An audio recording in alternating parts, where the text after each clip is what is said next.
Thank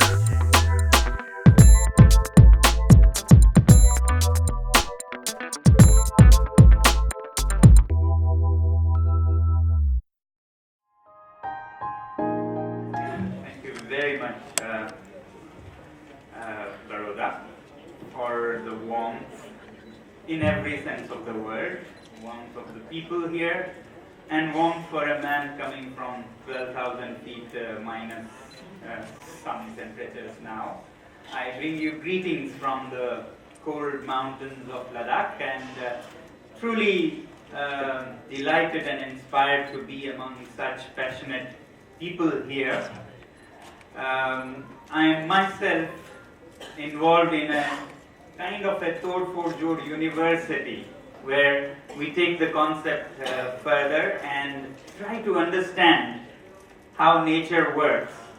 Tod-Fod of the concepts of like how flash floods happen, and how can we understand by breaking it apart into what causes it and putting together solutions. How glaciers work, Tod-Fod of phenomena like that, and then making artificial glaciers, or how drought works and how can we recreate forests and so on. Since this is an initiative that just started, it becomes very difficult for me generally to come out of Ladakh to places, and therefore just to reduce my days out of Ladakh in different places where I get invitations, I normally make it very difficult. So to corporates we say you have to contribute 10 lakh rupees to compensate my absence in Ladakh, which I can then donate to an educational cause like the university. Or if it is not a corporate, it is an NGO, we say plant 50,000 trees. You can do that without much resources. But when I got this invitation from this beautiful initiative here, I said none of the above, and I'll come. Because this is so close to my heart that I would pay to come here and be associated with spreading this concept of understanding why things work and how things work, and making new things that work, which unfortunately our country somehow, strangely lost along the way. Although India is a country that has had great traditions of, describing wisdom and knowledge, like pragya, as, I don't know if you know, 3 types of pragya in India we had, but we somehow lost the way in colonial rule and something along the way, I think. Otherwise, we have always believed that pragya is not just Shrutmani Panya, which is pragya, which is like heard wisdom, read wisdom, which is what most schools today do. You just lecture them, you give them things to read, but that's just at the surface of the mind. It's Shrutmai pragya. Beyond that is Chintanmai pragya, which is reflective learning, when you reflect yourself and come up with, thoughts of your own.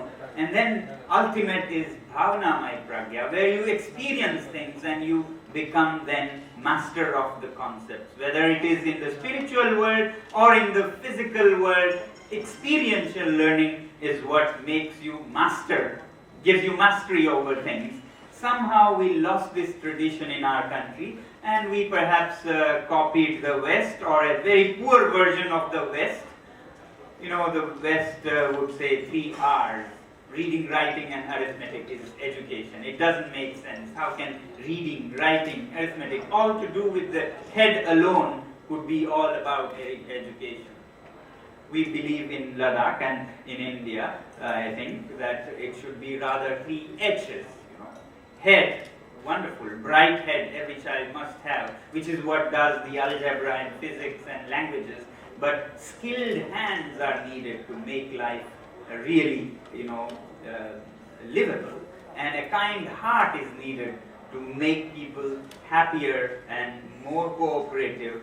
So we lost that somewhere along the way. Maybe the colonizers wanted, not just India but the whole subcontinent, I think, that they don't need more than reading, writing, because clerks don't need to know how things are made. They can just do the documenting and writing and presenting. So we just became people who would do everything paper, kagazi.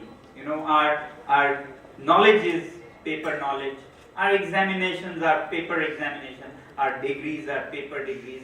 Today our schools have become a ritual, not much more than a ritual that we go through with very little that we bring or take into real life. I'm so very happy that you all are trying to undo that. You are trying to break that and put together something that is more meaningful for the lives of the children and for the needs of the country. We cannot become a great nation just writing about things or reading about things.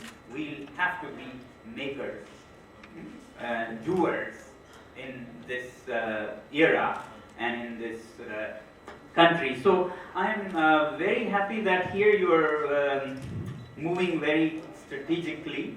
You're trying to bring together people to support such initiative, and it's taking off. I would like to see it spreading all over the country. I mean, we have believed in it, but we would like to see India as a nation of makers and doers as much as we are a nation of thinkers.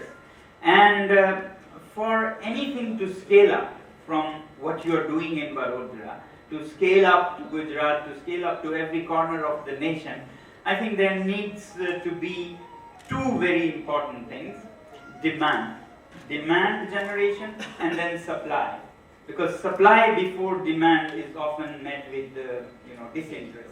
So demand must be generated so that people want it rather than you have to push it. And for that, I'm so happy to learn that you have the media fraternity here, and they are excellent at that job. So I would very much entrust that in such a noble cause of making India great, you all from the media have a wonderful role to play. Often people ask me from media, how can I help your school or your project? And I say, you will be helping not just my project or my school, but the whole nation if you generate the demand for right things in this nation. For example, this hands-on experiential learning. Unfortunately, parents don't understand, teachers don't understand. They think it's a waste of time, out of syllabus, out of the routine line.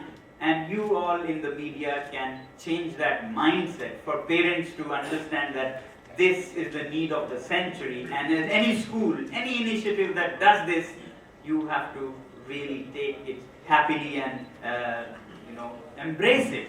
So I think media can do a great job to help you in spreading the felt need of the people. When people feel thirsty, you don't have to do much, If they don't, as they say, you can take the horse to the water but can't make it drink. So they are the people who will make the horse want to drink, I think. Yeah? So spreading this need and demand. Yes, I would give an applause for the media fraternity who can do their amazing job. You see so much nasty news in the media, but you can bring a fresh wave here by making people see the need for such fresh changes in the education scenario. Then the supply side. The supply side, of course, you have your efforts, but your efforts need to be, amplified, if I was to speak in Tod-Fod terms. So you need the amplifiers, and the amplifiers of your small signal are your donors. So I'm so happy that you have the donors here who are so eagerly, passionately supporting you. So we need in this gadget to put together the generating demand system and the amplifying of small signals from your small initiative, which is your donors. I think you are doing more good than contributing to any religious, spiritual work, because children are God and schools are temples, and when you contribute to such a good cause, you're transcending from material to spiritual world. Sansar se Bhagwan tak, you're spanning it. Yeah.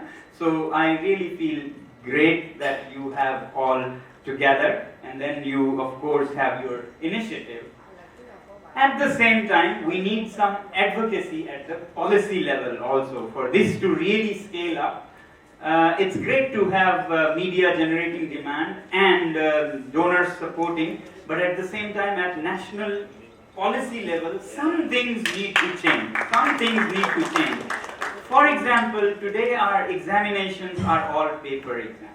Paper exam, nothing real. You don't test what a child can do, you just test what a child can write needs to be done. But you know, if you have how to make tea in the syllabus, the child who can vomit, first boil the water, then put the tea leaves and then put the sugar and milk, will get 10 out of 10. But the child who may not do it so well on paper, but give you a great cup of tea, may get 0. Now, a nation cannot become great with, people who can just write how to do things, but not do it. So therefore, it has to change in the system itself also. Yesterday I was in IIT Jammu while coming to Baroda, and at IIT, not just Jammu, most IITs I have been, professors often complain that nowadays our students are not interested in engineering. They come to IIT, but they are not interested in classes.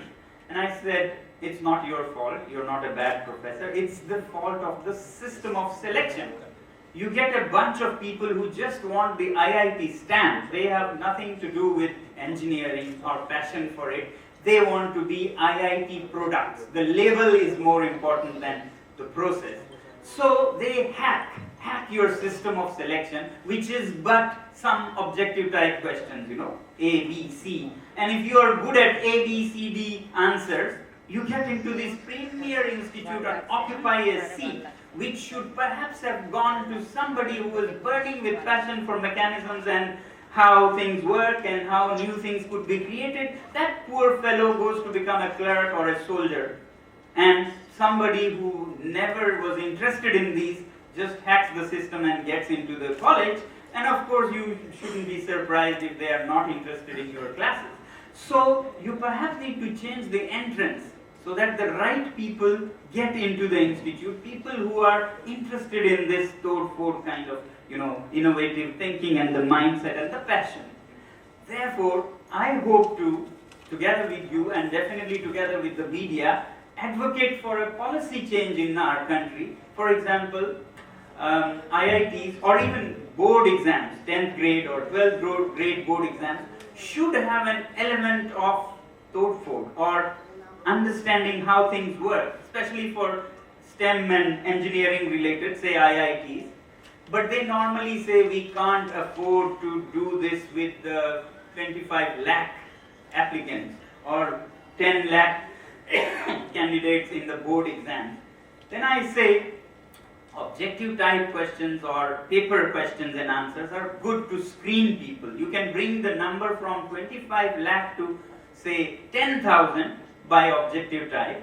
But finally, after 10,000, when you want to select 2,000, you must have something that shows that the candidate has a track record of interest in technology, in science, in engineering. So, if you really can't afford, you can even make it random. The last 10,000, the last, last 2 candidates for every seat may get a kind of question where you are taken to a room, you find a clock, disassemble, you have to put it together in the shortest time. Yeah? Somebody who has done that as a child will do much better in getting into the IIT. Or somebody who has been encouraged will do much better, and that may decide whether the child enters IIT or not. Now, if that was to happen, imagine if IITs had a component of understanding the working of things and actually making it or breaking it, what will happen then? The whole ecosystem will change down the line. Schools will suddenly say, please start making and breaking things. Tod-Fod will get a different kind of value because it is useful in this end of entrances and so on. Suddenly parents who would, scold children for breaking open the clock or the fridge or the printer will bring more clocks and say, open this also, open that also. This might decide your entry into an institution. Suddenly, coaching centers around the city that have mushroomed will start doing Tod-Fod in their coaching centers, because they know if this child gets the random question by random chance, they may fail or pass in the entrance. So it has to be embedded or incorporated in the exams, in the entrances, even in board exams at 10th grade level. You cannot afford to have a question in the paper of the board exams for every child to do a Tod-Fod exercise, but you can do a random one. 1 in 1,000 gets a random selection, and you have to go to a center and take this Tod-Fod practical question. So the chance is 1 in 1,000, but what if I get it? All of the 1,000 will start preparing for that rare chance that they get.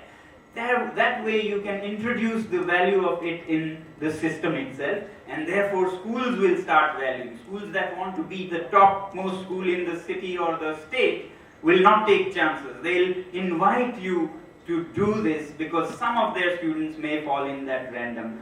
I'm saying if we cannot afford to do it for every child, in good countries that really believe in the human resource in every child would do it for every child. But if we can't, because our populations are so big, we can do it random. If this was a part of the board exams and entrance exams, then their work, your work, or our work will be so much more valued. The demand will be so much greater.